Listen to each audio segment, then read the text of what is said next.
ब्रह्मा गुरुर्विष्णु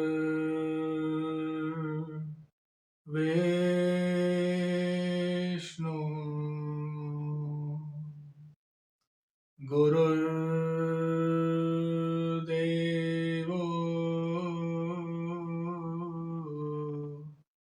महेश्वरः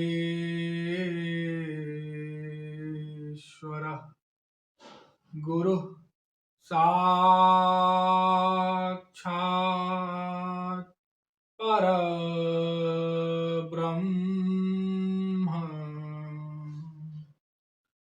तस्मै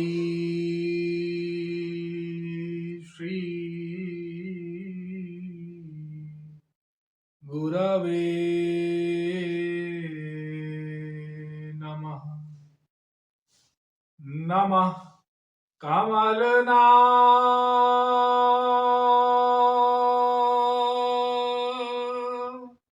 भाय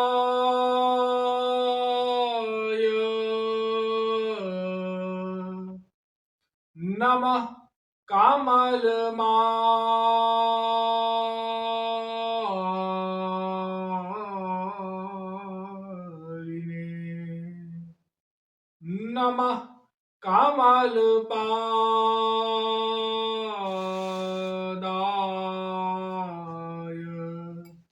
नमस्ते कमलेक्षण यो ब्रह्माणं विदधाति पूर्वं यो वै वेदांश्च प्रणोति तस्मै ताहं देवमात्मबुद्धिप्रकाशं मुमुक्षुर्वै शरणमहं प्रपद्ये।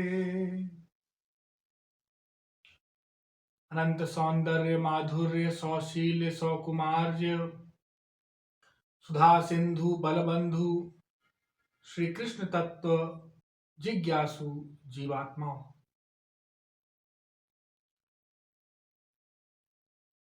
ज्ञान दो प्रकार का होता है। कोई भी ज्ञान हो उसका दो प्रकार होता है, चाहे वो संसारी ज्ञान हो चाहे ईश्वरीय क्षेत्र का ज्ञान हो। एक होता है शब्दात्मक ज्ञान और दूसरा होता है अनुभवात्मक ज्ञान। शब्दात्मक ज्ञान अर्थात जो हम शब्द द्वारा प्राप्त करते हैं किसी भी विषय में। जैसे कोई संसार में डॉक्टर की पढ़ाई करता है, इंजीनियर की पढ़ाई करता है, तो उसको सर्वप्रथम शाब्दिक ज्ञान प्राप्त करना पड़ता है कि क्या होता है इस क्षेत्र में। वो उस क्षेत्र की सारी बारीकियों को जानेगा शब्द द्वारा। उसके पश्चात जब वह डिग्री प्राप्त कर लेगा, वह छात्र वह छात्रा, तो वो जब उसको प्रैक्टिस में लाएगा, उसको अनुभव में करेगा, प्रैक्टिस करेगा, तो उसको अनुभव होगा। अरे वह मरीज आया था, मैंने उसको वह दवाई लिख दी और उसके पश्चात उसके बॉडी में, उसके शरीर में रिएक्शन हो गया, उल्टे दुष्प्रभाव हो गए उस दवाई के। मैंने कुछ ना कुछ तो गलत किया, मैंने ठीक से उसका चेकअप नहीं किया। अच्छा, उस मरीज को डायबिटीज थी, डायबिटीज में ये गोली नहीं दी जाती। उस मरीज को हार्ट की समस्या थी, उसमें ये गोली नहीं दी जाती। तो ये सारी बातें अनुभव करते करते फिर वो धीरे धीरे धीरे धीरे उसका अनुभव बढ़ता जाएगा, वो तो जीवन भर बढ़ता चला जाता है। उसी प्रकार कोई इंजीनियर है, कोई लॉयर है, कोई वकील है, कोई कुछ है, तो जैसे जैसे वो कार्य करता जाएगा, उसमें प्रवीण होता जाएगा, वैसे वैसे उसको उसका अनुभव जो उस क्षेत्र का है, उस विषय का, वो बढ़ता चला जाएगा। उसी प्रकार अध्यात्म में भी होता है। अर्थात सर्वप्रथम शाब्दिक ज्ञान आवश्यक है। जो शब्द द्वारा ज्ञान दिया जाता है, वेदों से, शास्त्रों से, जो पुराणों से, जो संत बताते हैं, हमारे आप्त ग्रंथ, तो उनका श्रवण परमावश्यक है। उनका ज्ञान परमावश्यक है, क्योंकि यदि शाब्दिक ज्ञान पूरा पूरा नहीं होगा तो जब हम उसको उसका अभ्यास करेंगे, उस साधना पद्धति का, जो भक्ति का जो मार्ग बताया गया है, भगवत मार्ग, उसका जब हम अभ्यास करने जाएंगे तो कुछ ना कुछ त्रुटियां अवश्य होंगी। जितना जिसका अधिक ज्ञान होगा, ज्ञान में जो जितना अधिक पक्का होगा शाब्दिक ज्ञान में, उसका अभ्यास उतना ही निरंतर होगा, उसका अभ्यास उतना ही त्रुटियों से रहित होगा, क्योंकि उसको ज्ञान है, वो निरंतर ज्ञान श्रवण कर रहा है, पढ़ रहा है, उसको पता है कि मुझे क्या करना है, हर समय प्राप्तव्य का ध्यान है, क्योंकि वो पढ़ रहा है, जान रहा है, सुन रहा है। और कोई बड़े से बड़ा भक्त हो, साधक हो, सत्संगी हो, यदि उसने शाब्दिक ज्ञान प्राप्त करना बंद कर दिया कि मैं शाब्दिक ज्ञान प्राप्त नहीं करूंगा, हाँ मैंने बहुत प्राप्त कर लिया पूर्व में, अब मुझे खाली भजन करना है, राधे राधे करना है, तो जब समस्याएं आएंगी, जब ये माया हावी होगी, माया के विकार आएंगे, काम क्रोध लोभ मोह मद मात्सर्य, तो फिर उसको अपनी बुद्धि से वो काट नहीं पाएगा, उसकी प्रवाह में बह जाएगा। हाँ, क्रोध आया थोड़ा सा, वो किसी ने कुछ बोल दिया, अपशब्द बोल दिया, क्रोध आ गया, क्रोध आया तो फिर वो क्रोध के वशीभूत हो जाएगा, वो भी क्रोध करने लग जाएगा, तो उसकी हानि हो जाएगी। वो भूल गया सिद्धांत कि हमको क्रोध पर क्रोध करना है कि क्रोध ना आवे, किसी दूसरे पर क्रोध नहीं करना है। क्रोध आएगा, स्वाभाविक है आएगा, कोई गलत कार्य करेगा तो स्वाभाविक है क्रोध तो आता ही है, अपमान होता है क्रोध आता है, क्योंकि अभी अभिमान है ना हमको, हाँ कि मैं अच्छा हूं, मैं जो कर रहा हूं ठीक कर रहा हूं, तो क्रोध आता है, लेकिन उसको अंदर ही अंदर काटना सीखो। हाँ, जितना अच्छा है वो अंदर ही अंदर शांत हो जाए क्रोध, वो बाहर निकलेगा तो फिर तुम किसी को कुछ बोलोगे, वो भी तुमको कुछ बोलेगा, और सामने वाला तो चाह ही रहा था कि ये हमसे भिड़े, ये हमसे लड़े, और तुम उससे लड़ोगे भिड़ोगे तो इसमें तुम्हारी अशांति होगी। तो देखो, शाब्दिक ज्ञान परमावश्यक है। संसार में जब आसक्ति हो जाएगी तो उस आसक्ति को काटना बड़ा मुश्किल है। कोई जंगल में जाकर के बैठ जाए, तब भी वो चिंतन जब करेगा ठाकुर जी का, राधा रानी का, तो यदि मन में आसक्ति संसार की है तो संसार के भोग वहां भी उसको परेशान करेंगे मन से, तो जंगल में जाना व्यर्थ हो जाएगा। हाँ जैसे मान लो कोई करोड़पति व्यक्ति और उसने गुरु जी से लेक्चर सुना और उसको क्षण भंगुर वैराग्य हुआ भी, क्षण भंगुर वैराग्य होता है ना, हाँ एक क्षण को वैराग्य हो गया, अगले क्षण समाप्त, तो वो चला जाए जंगल और जंगल में जाकर के बैठ जाए और भजन करने के लिए, और जैसे ही भजन करने जाए बरसात होने लग गई, वर्षा होने लग गई।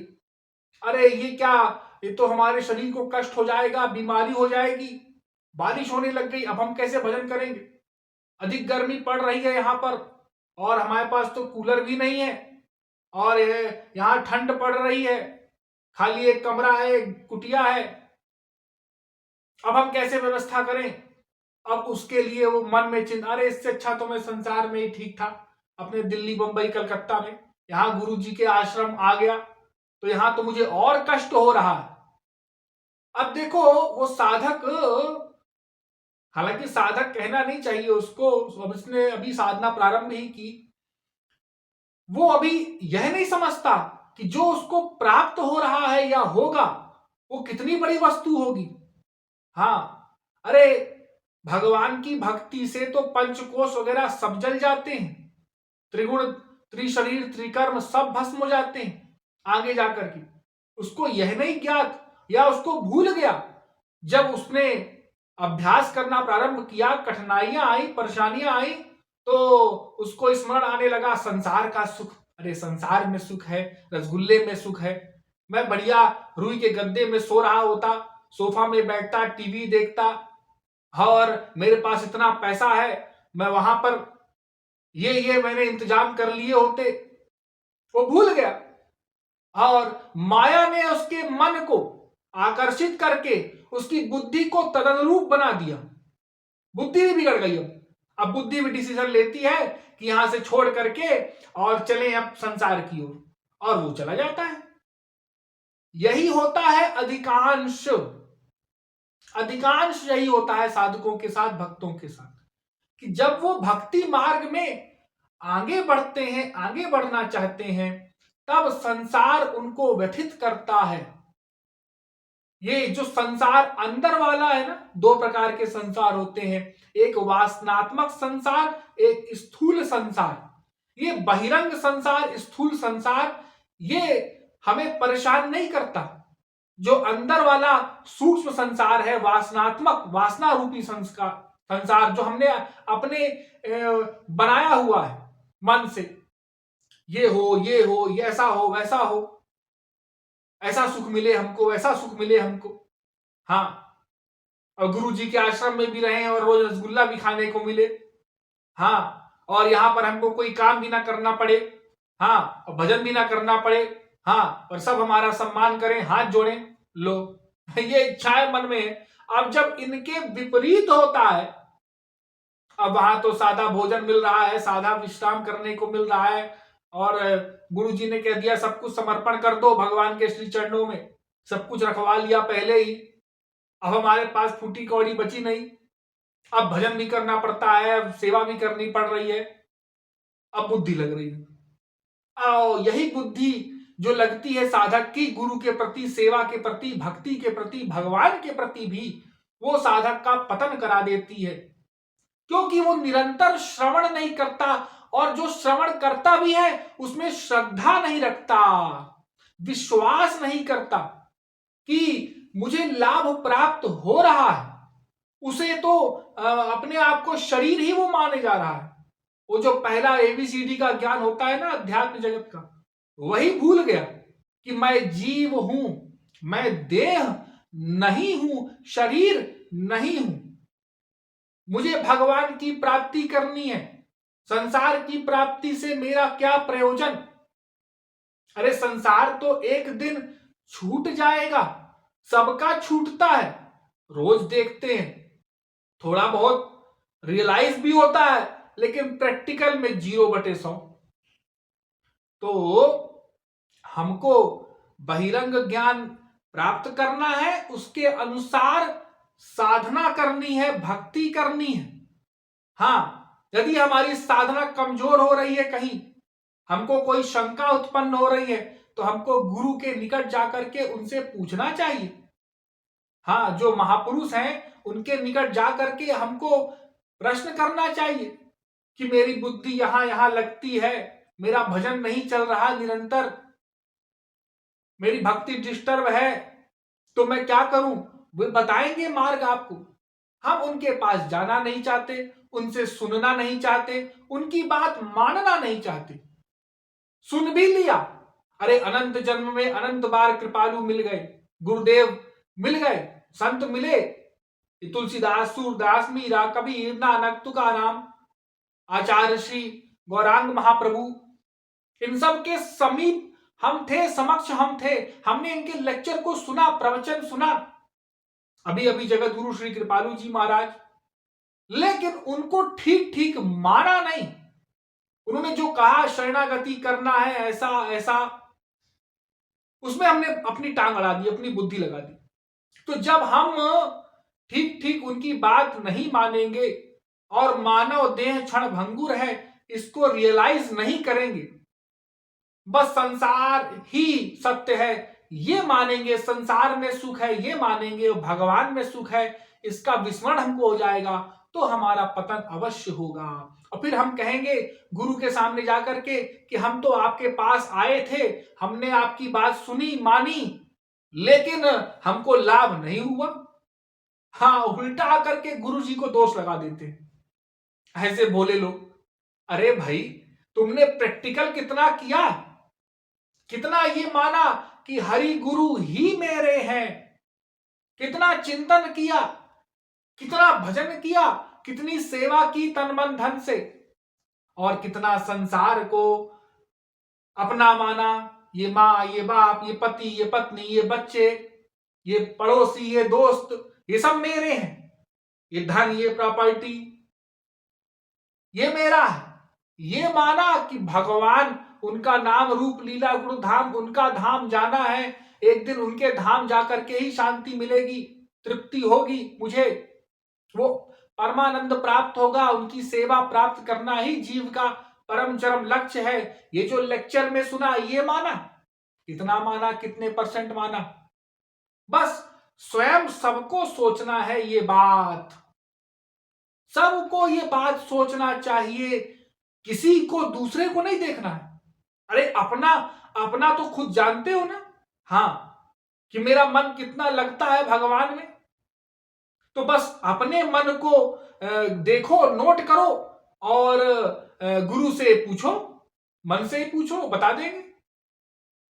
हाँ, वास्तविक महापुरुष तो सब कुछ जानते हैं ना, गुरु तो सब कुछ जानते हैं। तो कहने का तात्पर्य कि शाब्दिक ज्ञान आवश्यक है, साथ में अभ्यास भी, प्रैक्टिकल भी।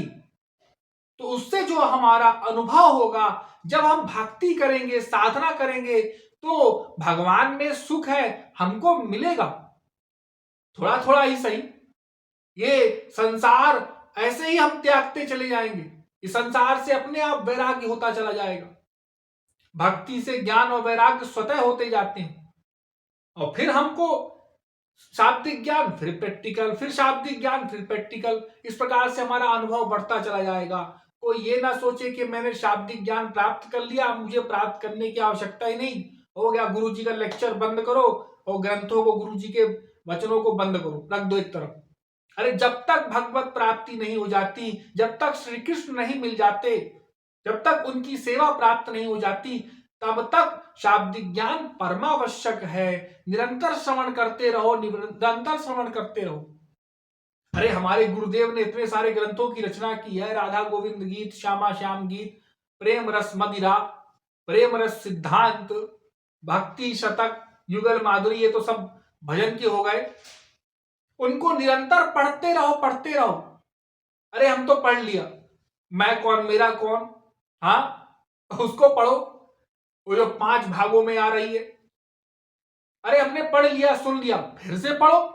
अरे प्राप्ति नहीं हुई, नहीं, फिर से पढ़ोगे, नई बातें मिलेंगी, नया ज्ञान मिलेगा। अरे दोबारा भी पढ़ लिया, तिबारा पढ़ो, पढ़ते रहो। अरे तुमको तो प्राप्ति ही करना है। अरे देखो ना, एक डॉक्टर होता है, वो जब प्रैक्टिस करता है तब भी अपनी किताबों को रखता है।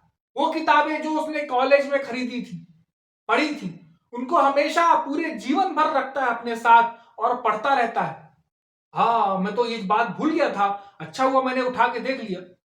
वो फिर उठा के देखता है, अरे ये भी मैं भूल गया था, ये ज्ञान मुझे, इसका विस्मरण हो गया था। जो जितना, जिसका अधिक शाब्दिक ज्ञान अच्छा होगा, उसका प्रैक्टिकल उतना अच्छा होगा।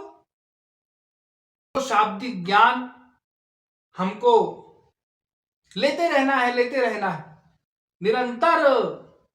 और केवल शाब्दिक ज्ञान नहीं होना चाहिए, साथ में अभ्यास भी होना चाहिए। हाँ, कि केवल जो लोग ज्ञान प्राप्त करें, ज्ञान इकट्ठा कर लें, खूब सारा लेक्चर, लेकिन भक्ति नहीं करें, भजन नहीं करें, साधना नहीं करें, तो उससे कोई लाभ नहीं मिलेगा। तो साधना भी परमावश्यक है। तो आज के सत्संग में इतना ही, शेष फिर बताएंगे। बोलिए वृंदावन बिहारी लाल की जय।